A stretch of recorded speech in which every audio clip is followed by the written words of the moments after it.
عليكم ورحمة الله وبركاته. اللهم صل وسلم وبارك على سيدنا محمد وعلى آله وصحبه وسلم. ازيكم يا حبايبي؟ عاملين ايه؟ يا رب دايما تكونوا بخير وصحة وسعادة يا رب. ان شاء الله هنعمل النهاردة وصفة جديدة من وصفات المطبخ. هنعمل ايه النهاردة يا وصفات؟ هنعمل ان شاء الله لحمة مشوية بطريقة جميلة جدا. هنعمل لحمة ضاني مع لحمة كندوز بطريقة سهلة، وكمان هتستوي وتبقى طرية وجميلة جدا. وهنعمل كمان ورق الكرنب اللي احنا مفرزينه في التلاجة مع الخلطة برضو مفرزينها في التلاجة، وكمان ورق العنب بطريقة جميلة جدا وسهلة. يا رب تنول اعجابكم. يلا بينا على المطبخ نشوف الطريقة الجميلة دي عملناها ازاي. وقبل ما نروح ما تنسوش تشتركوا في القناة وتفعلوا الجرس ولايك وشير ليوصل لكم منا كل جديد من إشعارات وصفات المطبخ. يلا بينا نشوف الطريقة الجميلة دي عملناها ازاي. يلا بينا. السلام عليكم ورحمة الله وبركاته. اللهم صل وسلم وبارك على سيدنا محمد وعلى آله وصحبه وسلم. ازيكم يا احلى متابعين في الدنيا؟ يا رب دايما تكونوا بخير وصحة وسعادة يا رب. ان شاء الله النهاردة هنعمل معاكم فيديو جديد بوصفة جديدة. ان شاء الله هنعمل مع بعض محشي الورق العنب، ده انا مفرزاه في الفريزر. وكمان هنعمل مع بعض ورق الكرنب، ده برضو في الفريزر.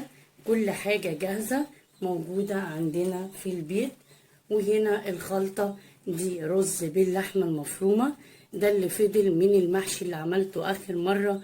وكمان دي خلطة اللحمة المشوية، دي اللي فضلت وشلتها في الفريزر. ومعانا هنا 1.5 كيلو لحمة ضاني على لحمة كندوز. ان شاء الله هنعمل مع بعض طريقة الشوي بطريقة جميلة جدا على الجريل. وكمان هنحشي مع بعض الورق العنب وورق الكرنب. يلا بينا على المطبخ نشوف هنعمل ايه. يلا بينا. وقبل ما نروح ما تنسوش تشتركوا في القناة وتفعلوا الجرس ولايك وشير ليوصل لكم منا كل جديد من قناة وصفات المطبخ. اول حاجة هنحط مية تغلي على البوتاجاز علشان نحط فيها الورق العنب. مش هنحط فيها الا نص معلقة ملح، مش هنحط كمون ولا اي اضافات تانية. وكمان الكرنب هنحط عليه مية سخنة عشان يبقى فريش ويبقى طعمه واكنك لسه جايباه ومقطعاه وسلقاه. يلا بينا على المطبخ. يلا بينا. ودلوقتي حطيت حلة فيها مية، حطيت فيها نص معلقة ملح. هبتدي انزل بالورق العنب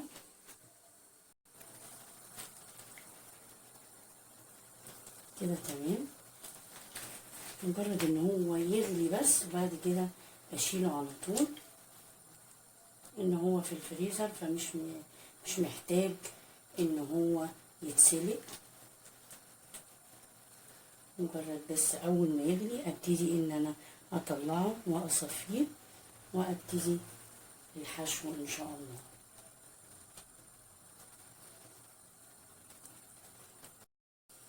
وكده قلبته على الناحية التانية كده تمام. شايفين لونه جميل ازاي وأكنك لسه جايباه من الخضري. شايفين؟ اول ما يغلي ابتدي اطفي عليه النار واصفيه. وبكده المية غليت ابتدي اطلع الورق العنب. بسم الله الرحمن الرحيم.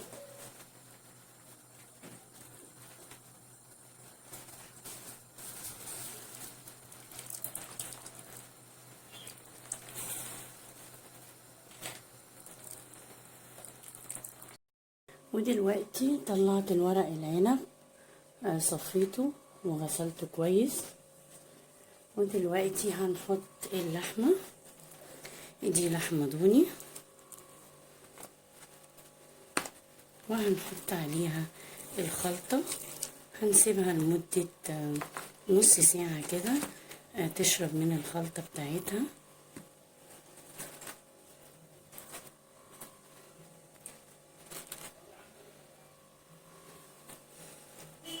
بسم الله الرحمن الرحيم. كده تمام. وهحط كمان اللحمة الكندوز.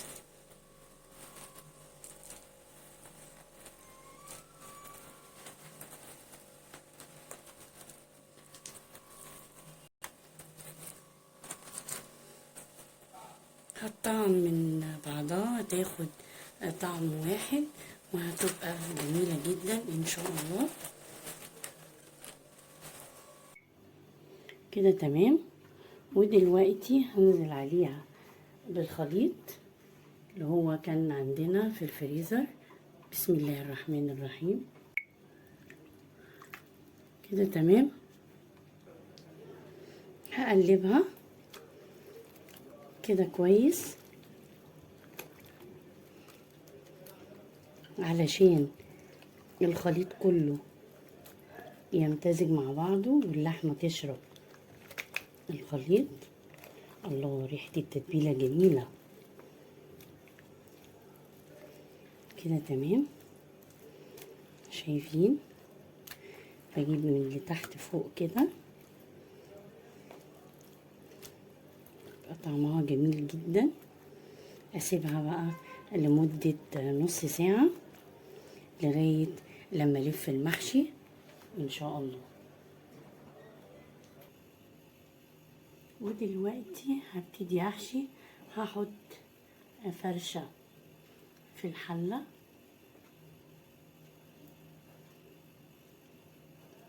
كده تمام.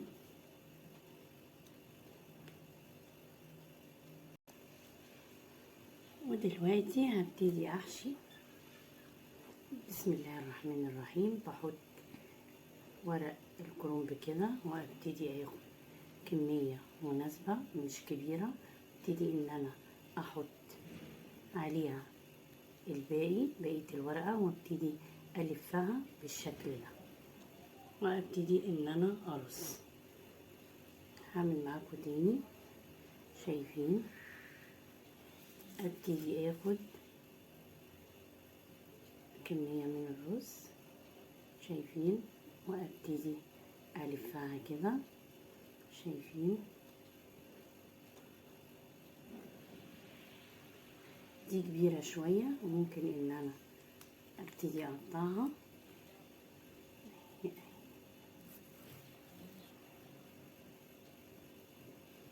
شايفين؟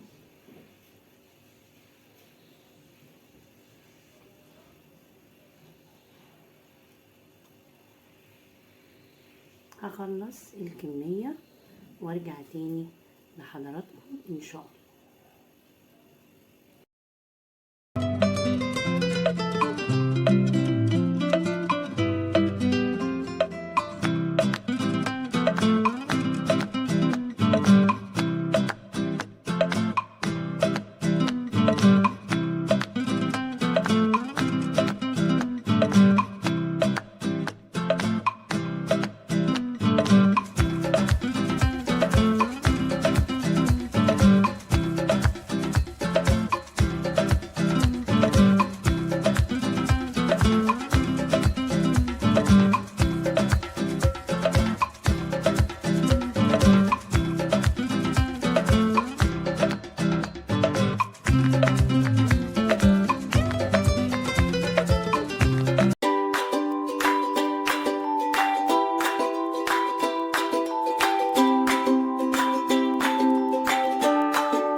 ودلوقتي خلصنا نف ورق الكرنب وكمان ورق العنب. يلا بينا نشوي اللحمة. يلا بينا. ونحط كمان المحشي على البوتاجاز. ودلوقتي حطيت حلة المحشي على البوتاجاز. هحط الطبق اهم حاجه كده تمام. وابتدي انزل بالشوربه مجرد نصها مش اكتر، وابتدي اغطيها.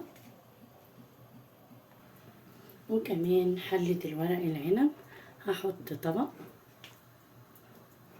كده تمام، وهحط الشوربة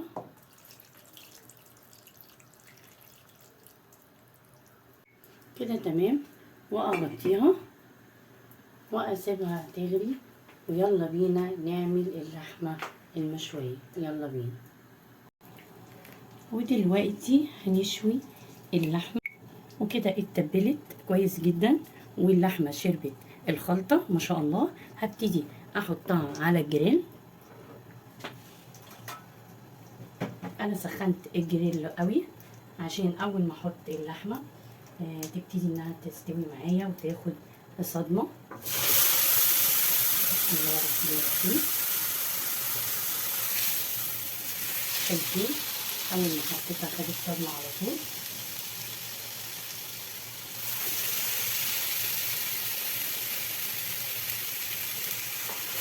بسم الله الرحمن الرحيم. انا عامله لحمه ضاني ولحمه تندور، بتبقى طعمها وتفتحها في ميزان الجميل.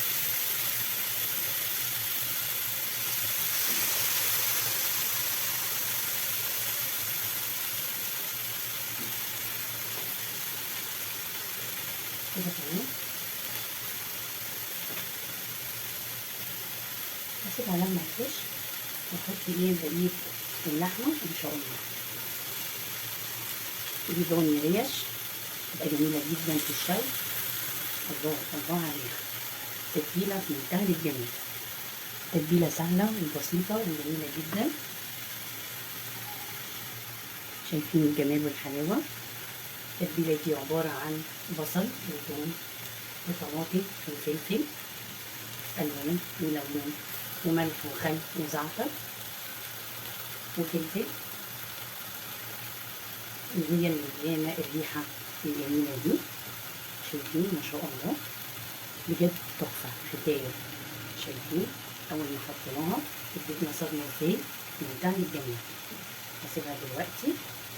اول ما تديني اللون البني ابتدي ان انا اقلبها على الوجه التاني ان شاء الله. بس انا بحاول احط اكبر كميه من اللحمه كده تمام.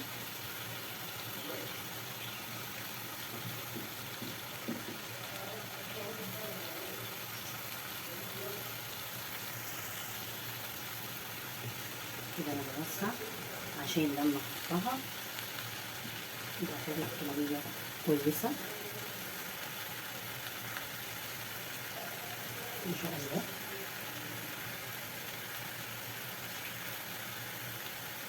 واخده كميه جميله كده تمام.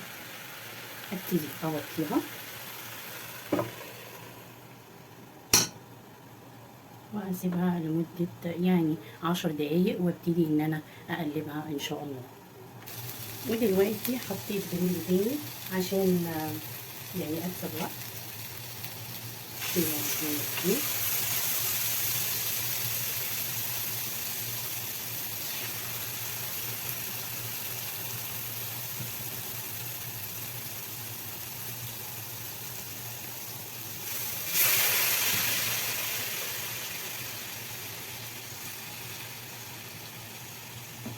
بجد الريحه تحفه بجد والله.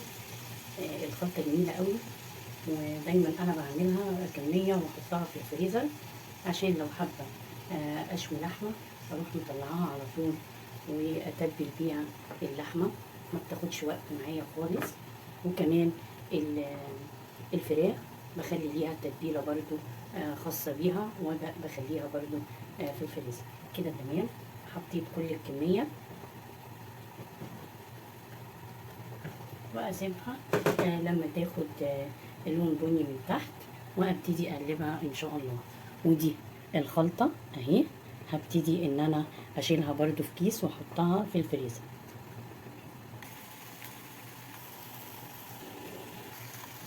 ودلوقتي هقلبها عشان يستوي، عشان برضه تاخد نفس الصدمة.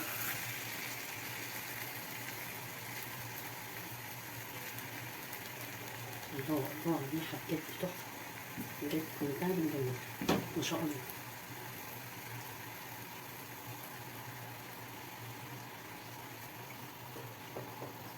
ايه الجمال ده وايه الريحة الحلوة دي بجد تحفة.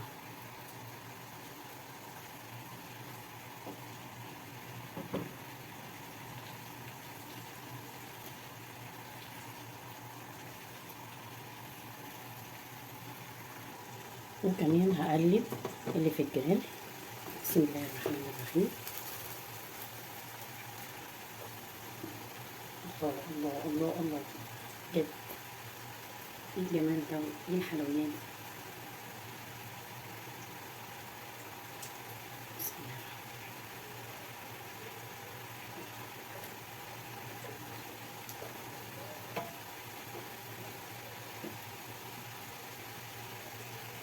اديتي لون اهي ما شاء الله. شايفين ما بتاخدش وقت في السوا خالص ما شاء الله. شايفين ايه الجمال ده ما شاء الله.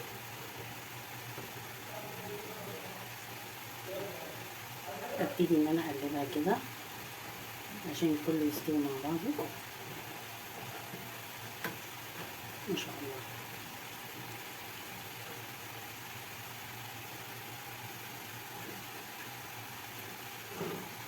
وابتدي ان انا اغطيها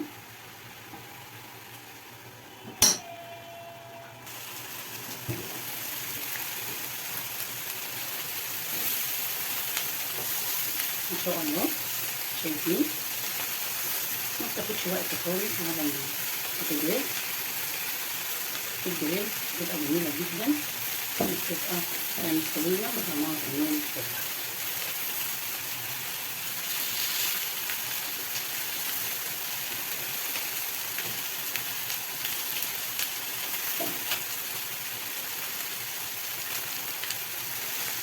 الله الله الله، فتحنا حياتي في البيت.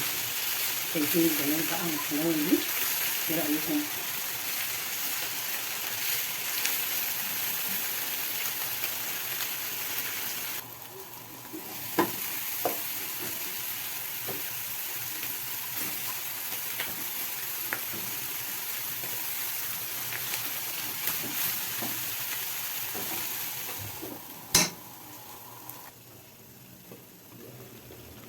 ما شاء الله، ايه الجمال ده وايه الحلاوة دي. تمام،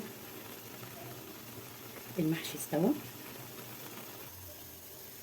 وكمان الورق العنب ما شاء الله. ايه الحاجات الحلوة دي، واللحمة كمان المشوية ما شاء الله. شايفين ايه الجمال ده وايه الحلاوة دي. شايفين استوت ازاي وبقت جميلة جدا وطرية. شايفين ما شاء الله.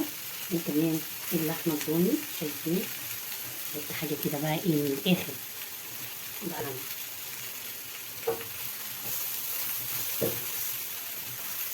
ودلوقتي هقدمها لحضراتكم ان شاء الله